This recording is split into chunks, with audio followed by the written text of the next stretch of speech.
Beauty soaps తయారు చేయడానికి ముందుగా నేనైతే ఇలా 4-5 పియర్ సోప్స్ తీసుకున్నాను. నేను పియర్స్ తీసుకున్నాను ఎందుకంటే ఈజీగా కరుగుతాయని. మీరు మీకు నచ్చిన సోప్ ఏదైనా సరే యూస్ చేసుకోవచ్చు. సో ముందుగా సోప్స్ని ఇలా చిన్న చిన్న ముక్కలుగా కట్ చేసేసి ఒక గిన్నెలోకి అయితే తీసేసి సపరేట్ పెట్టుకోండి. అండ్ ఇప్పుడు ఒక బౌల్ తీసుకోండి, అందులో ఒక కప్పుడు పాలు వేసుకోండి. అండ్ అలానే కొంచెం అలోవెరా జెల్ వేసుకోండి. నేనైతే మొక్క నుండి ఎక్స్ట్రాక్ట్ చేసింది వేసుకున్నాను, మీరు బయట దొరికైతేనే వేసేసుకోవచ్చు, నో ప్రాబ్లం. అండ్ అలానే బాదం పప్పు బాగా నానబెట్టి మిక్సీ ఆడి పేస్ట్ తయారు చేసి ఇందులో వేసుకోండి కొంచెం. అండ్ అలానే కొంచెం శనగపిండి అండ్ అలానే కాస్త ముల్తాన మట్టి కూడా వేసేసుకొని, బయట మనకి షాప్స్లో గ్లిజరిన్ అని దొరుకుతుంది, ఆ గ్లిజరిన్ ఇందులో కొంచెం ఒక 8 to 10 డ్రాప్స్ వరకు వేసుకోండి.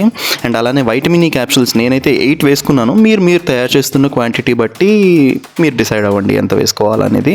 అండ్ అలానే ఇవన్నీ కలిపిన తర్వాత బాగా మిక్స్ చేసి స్మూత్ పేస్ట్ లాగా చేసుకున్న తర్వాత స్టవ్ మీద బాండి పెట్టి కొంచెం నీళ్ళు వేసి మనం ముందుగా కట్ చేసి పెట్టుకున్న సోప్ ముక్కలు, ఆ గిన్నె ఏదైతే ఉందో దాన్ని ఇందులో పెట్టి ఆ వేడికి సోప్స్ కరుగుతూ ఉంటాయి అన్నమాట. మీరు మంచిగా కలుపుతూ సోప్స్ కరిగించేసేయండి ఫస్ట్. అండ్ కొంచెం బాగా సోప్స్ అన్నీ కరిగిపోయిన తర్వాత మనం తయారు చేసుకున్న పేస్ట్ ఏదైతే ఉందో అది ఇందులో వేసేసి రెండు బాగా మిక్స్ అయ్యే వరకు కూడా బాగా కలిపేసుకోండి ఆ వేడి మీదే. అండ్ స్టవ్ ఆఫ్ చేసేసుకోండి, రెండు ఈజీగా కలిసిపోతాయి. అండ్ మీ దగ్గర ఏవైతే చిన్న చిన్న కూరగాయలు ఉంటాయో ఆర్ ఇట్లా సోప్ షేప్లో వచ్చే ఉంటాయో అవి వాటిలో ఈ మిక్స్ని తీసుకొని డీప్ ఫ్రిడ్జ్లో పెట్టేసుకోండి.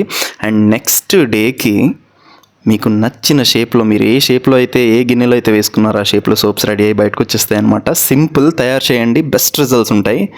ట్రై చేసి మీ యొక్క ఒపీనియన్ని కామెంట్ సెక్షన్లో చెప్పడం మర్చిపోకండి. వీడియో నచ్చినట్టయితే లైక్ చేయండి, షేర్ చేయండి, వంటిల్ని సబ్స్క్రైబ్ చేయడం మర్చిపోకండి. Thank you.